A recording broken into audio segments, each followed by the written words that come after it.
Lachey Yerkurnis.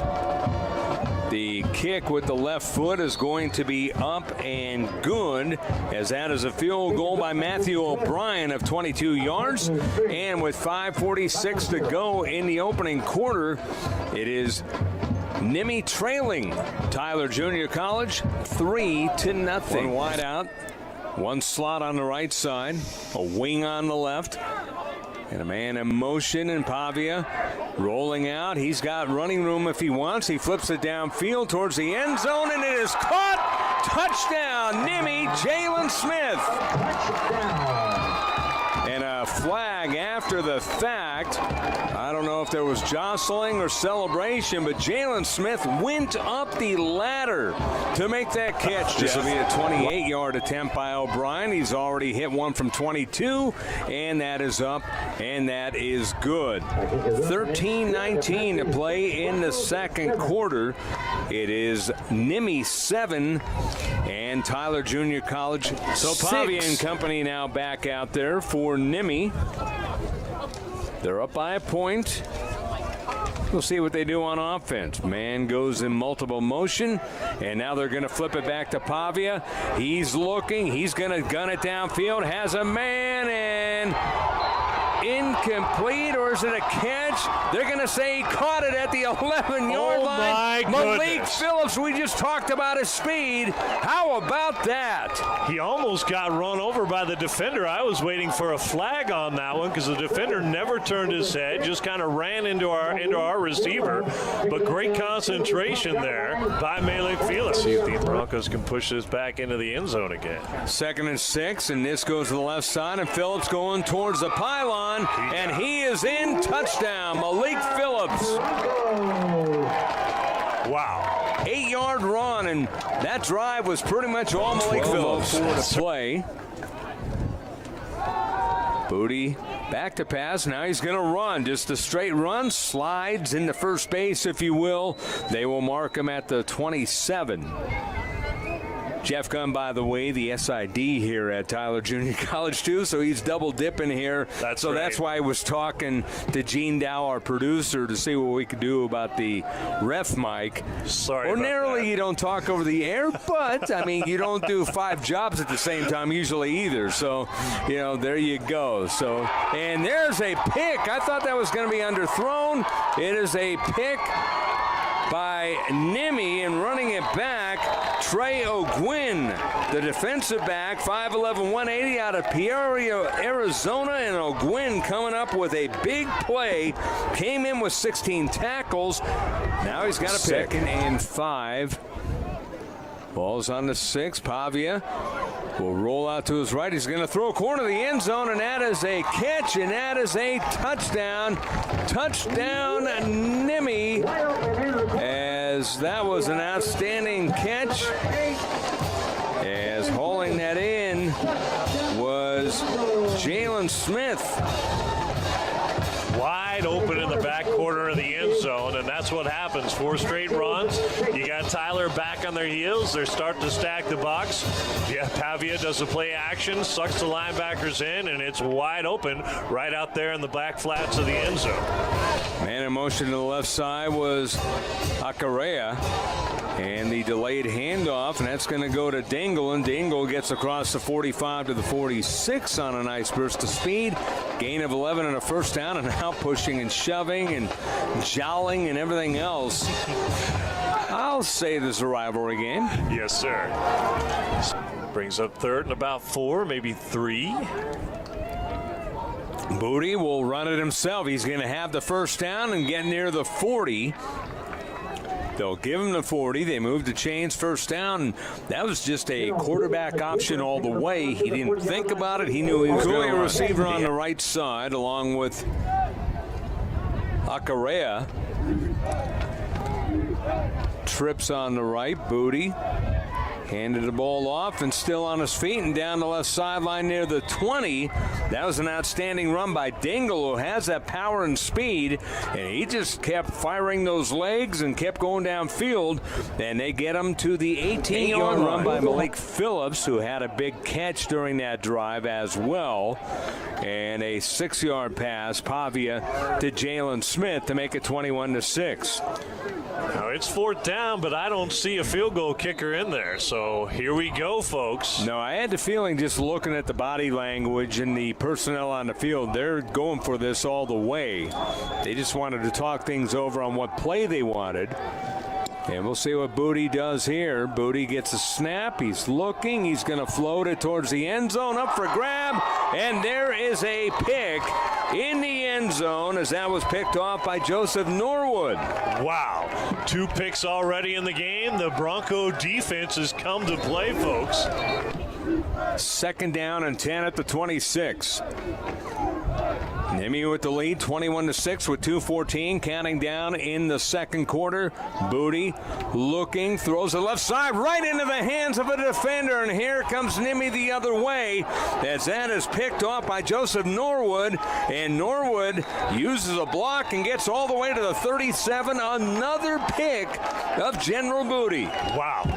I don't know what else to say, but hats off now to the defensive coordinator for the New Mexico Military Institute, and we don't really have one. That would be the head coach, Kurt Tafauasau. I would say he has his team ready to play, especially on the defensive end. What do you think, Jeff? So familiar with that town, and he was on my list because of the stats, and yeah, they... Out of about 120 players, they've got about 80 dual numbers, I think. So here's a nice run back, and the ball comes loose, and it's going to be picked up on the right side and running down the right side and going towards the end zone, and that is a touchdown. And the question is, my friend, which number 4 is it? That is going to be our defensive player on the punt return. He fielded that at about the 23, 24-yard line. So that would be Lamario Larry, then, the correct number 4. Yes, sir. Sorry, I didn't give you the name. So Lamario Larry on the touchdown run, and just like that, it's 27-6. When you got a team traditionally running the football that you're worried about chewing up 8-9 minutes of clock on a drive. Kenny being rushed, Kenny buying time, Kenny rolling around, Kenny still on his feet. Kenny will fire it deep downfield. There's a man down there, and it's incomplete. Jordan Wallace had to go off his shoulder, and incomplete is the call. The Broncos turn them over on downs, as that was outstanding defense by Jaden Oliver. Two receivers to the right, one to the left. Pavia with 2 backs in the backfield, and he will hand the ball off to Anthony Grant, who's out there now. And the question is, where has Mr. Grant been? Who came in 90 carries, 612 yards, 5 TDs, along of 61. That is his first carry, and I believe the first time on the field in the ball game. I think you're right. First time he gets the ball, he gets a 5-yard gain, makes it 3rd down and 5 for the Broncos. Let's see if he can do it again. He's a great back, great speed, great power, great decisions. Pavia with a man in motion. Pavia will swing it. That's in the left flat, and that's a catch, and that will get inside the 50 to about the 47, as that was caught by Malik Phillips, a man with speed out of Clovis, New Mexico. He took that speed and got the first down. Great turning catch on that one, but he made sure he caught the ball first. Pavia again to Phillips along the left sideline. He's still on his feet along the sideline inside the 35, unless they marked him out of bounds. They're going to mark him out of bounds at the 39. So I think maybe he tried to get away with it because it was so close. He kept running, but the official was right there and said, you have to go right here. But there's that speed you were talking about, that breakaway speed by Phillips. Pass near side, hold in at the 5 and all the way down to the 2, and that's the other guy with speed, Jalen Smith. Wow. There we go, back to the passing attack, and if you're the TJC, you're thinking, we got to stop the rush, and what do? 3 straight passes, and now we're right back on the goal line, threatening to score again. 1st and goal at the 2.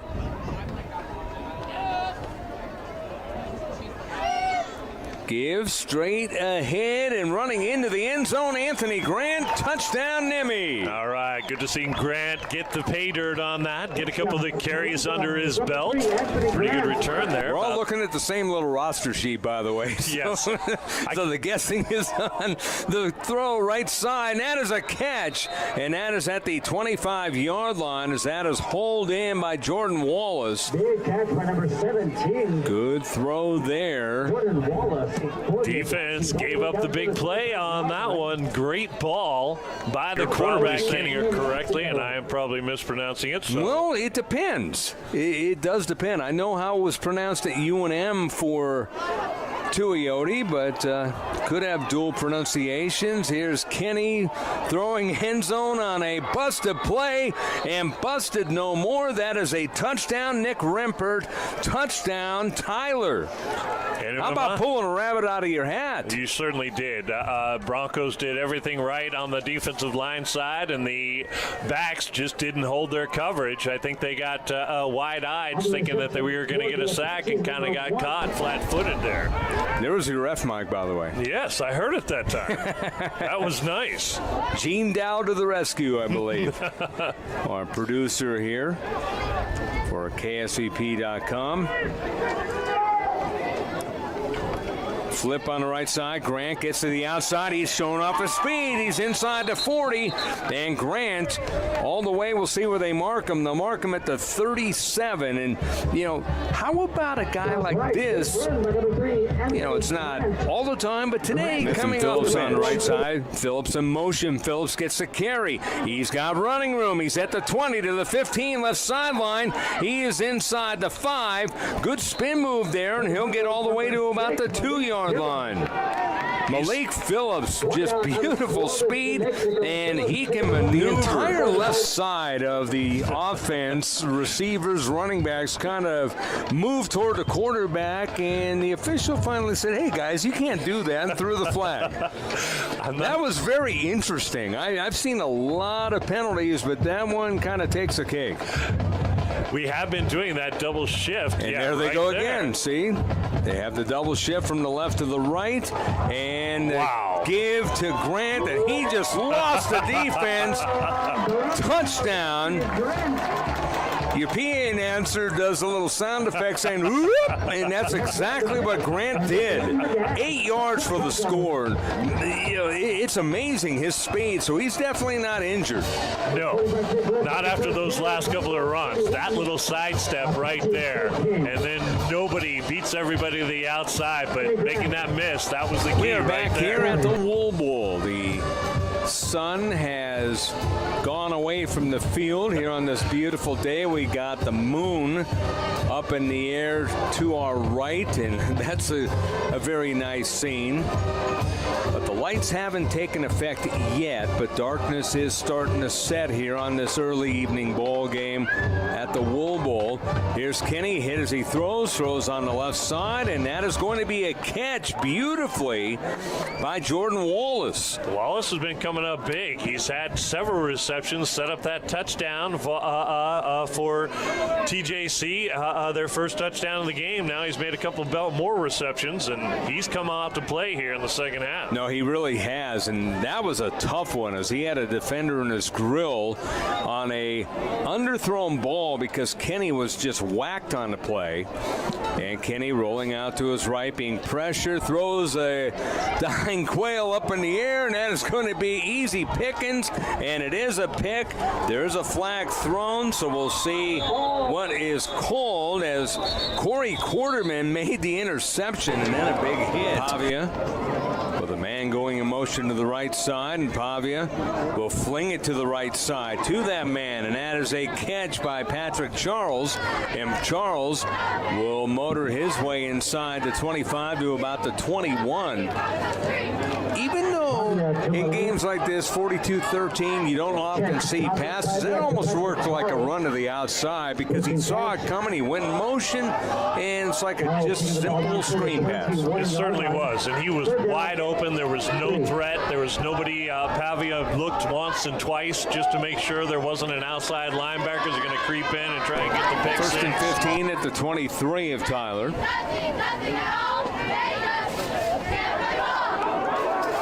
Good burst of speed inside the 10 and all the way down near the 5. Once again, getting that run was Jordan Bolden. So the sophomore asserting himself. 2019, Nimmie over Tyler 20-14. Tyler beat Nimmie in 2018, 38-14, and that is easily into the end zone.